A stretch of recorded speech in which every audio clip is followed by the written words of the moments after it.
And what's up, everybody? Welcome back to the channel. It is your boy Cheap Ludes, and I'm back with another video for you guys. So today we're going to be counting down the top 10 budget cards available right now in NBA 2K21 My Team. So what constitutes a budget card? Tough to say. Now, normally I do like a top 10 under 50K, top 10 under 10K, and I have those as like two different levels of budgets, but I decided to combine them today. I did do the top 10 cards under 100K yesterday, so go check that out if you haven't. It will be linked at the end of the video. So, for the most part, any card over 50K is not considered a budget card. Now, most cards over 25K I don't consider a budget card either, but I do have some honorable mentions, and I'll talk about each card and their price as well. On this list, you're going to find cards that are 15 to 20K. You're going to find cards that are 3K. So the first honorable mention is Pascal Siakam. I did do the top 10 cards under 100K. Pascal Siakam has dropped below 50K, so because he wasn't included on that list, I'm going to include him on this one. Besides, I would say Levine and Chris Webber, Pascal Siakam is probably one of the best cards that you could buy for under 50K in this game. Like, no joke. He can compete with any of the high-level small forwards or power forwards. I prefer him at the small forward position, but he plays well either way. Plus, you can find a bunch with, like, shoes and contracts as well for under 50K. So, another card that I think is a little too expensive to be considered, like, a traditional budget card would be James Wiseman. For certain playstyles, like James Wiseman is going to be a beast. You know, he's massively tall with Curry's jump shot. It's a very easy to green jump shot on both current and next gen. In addition to that, you can find a lot of them with, you know, if not just regular shoes like Grinches or KDs, you can also find them with contracts for right around 50K. Now, like I said, a little too expensive to be considered a budget card, but if you can get a center that's 7'1" that moves like this and has this clean of a jump shot, it is worth mentioning in the honorable mention section. And once again, he didn't appear on the top 10 cards under 100K list either. Next up, we're going to be talking about a card that's super duper cheap, Matisse Thybulle. He just dropped on Friday in the Splashstone set, and honestly, like, this card is actually really good. Now, I'm much higher on Matisse Thybulle cards than a lot of people are. He's good, man. He's 6'6". He has great defensive animations. He's got kind of wide shoulders like Kawhi and like Gerald Wallace do. So he triggers those defensive animations or triggers that contact when someone tries to drive around him, which is super clutch, especially in a game where rim running is basically the meta at this point. Like, people D-pass rim run all day. So you're getting an elite 3-and-D card for literally 3 to 3,500K. Like, that's about the lowest you can find him, which is absurdly low. He has pretty much every defensive badge Hoff, most shooting badges Hoff. Matisse Thybulle is a monster. His jump shot is actually not bad either. Like, it's actually relatively solid. Let me check his actual base. I think it is... Let me see. I don't remember exactly what it was. Jump shot 20, same as like Justice Winslow. Next up, in the honorable mention, would be Josh Smith.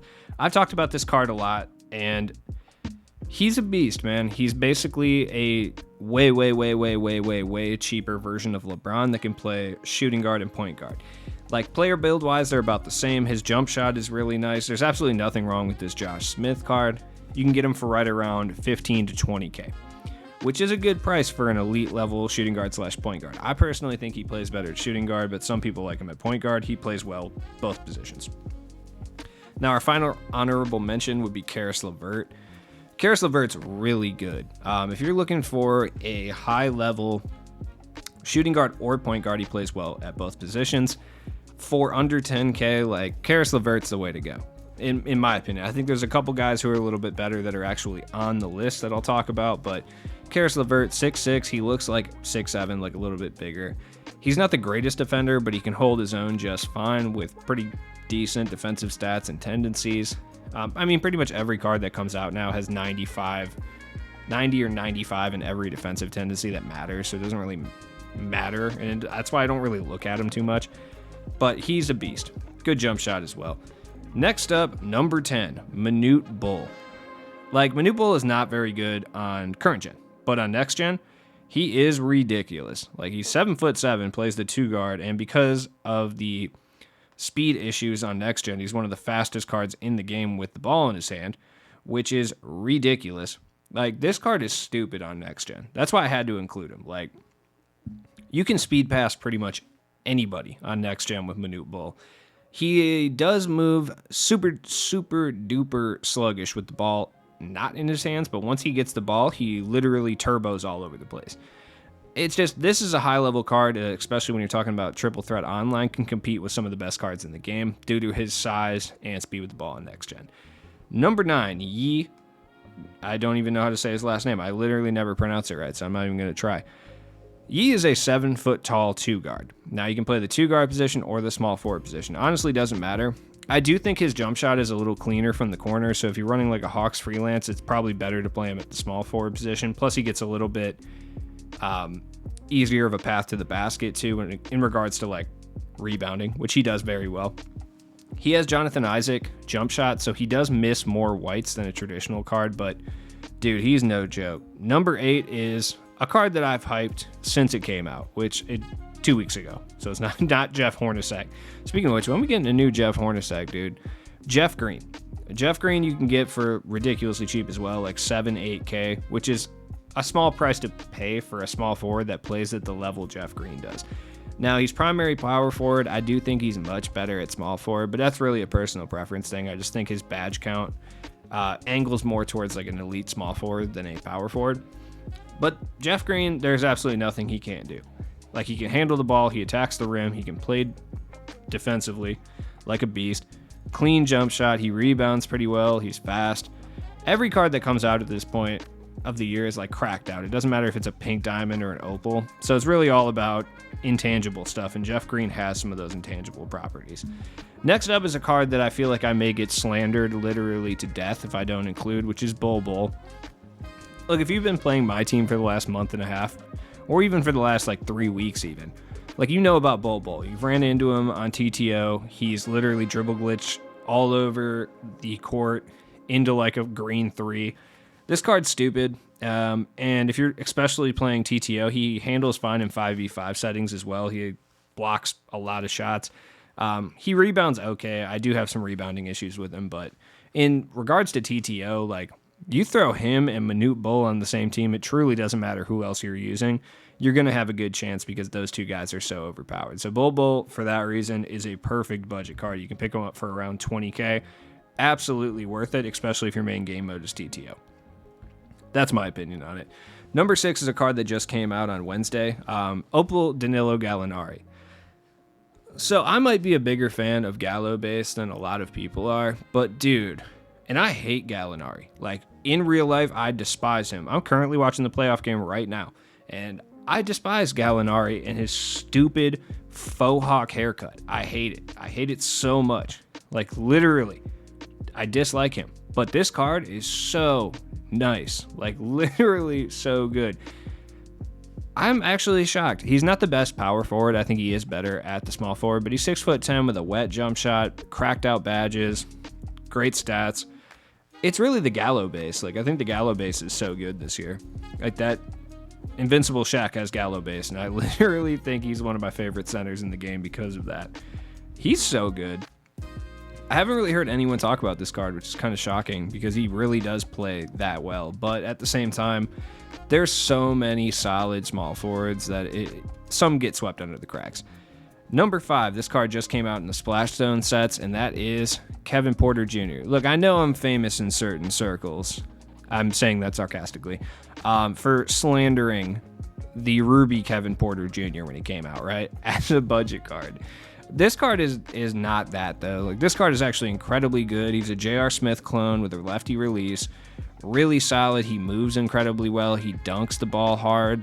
He's great at the point guard or the shooting guard position. I personally think he plays better at shooting guard, but either one doesn't really matter.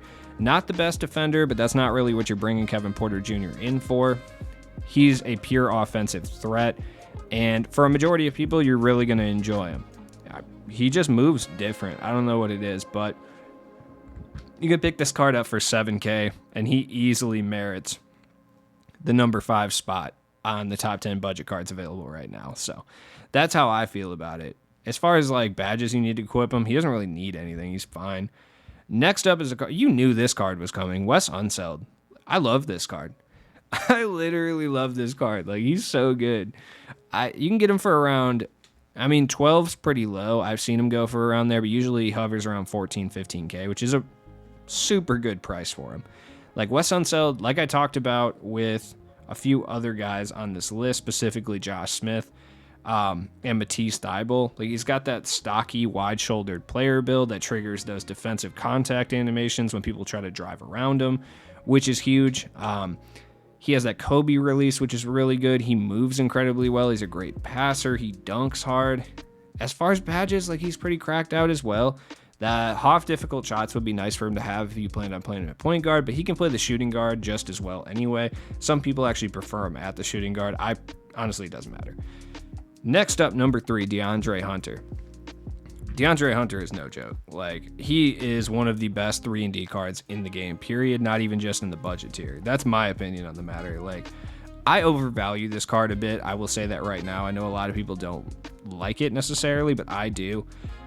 Jump Shot 32, which is the same releases like Trevor Ariza and Rondo, like 2 other cards that I really like. I think I just like base 32 at this point.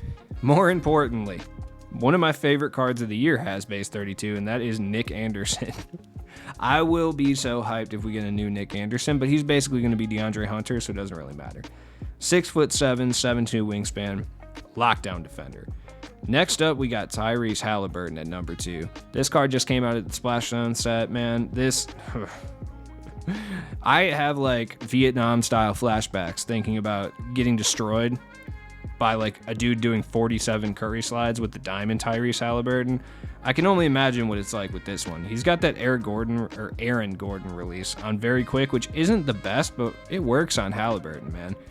It does. Like, he's got a 65 crash tendency too, which is actually pretty good. He likes to get in there, which kind of kills fast breaks sometimes because, you know, your point guard's not there sprinting to get the ball, but at the same time, he gets boards occasionally.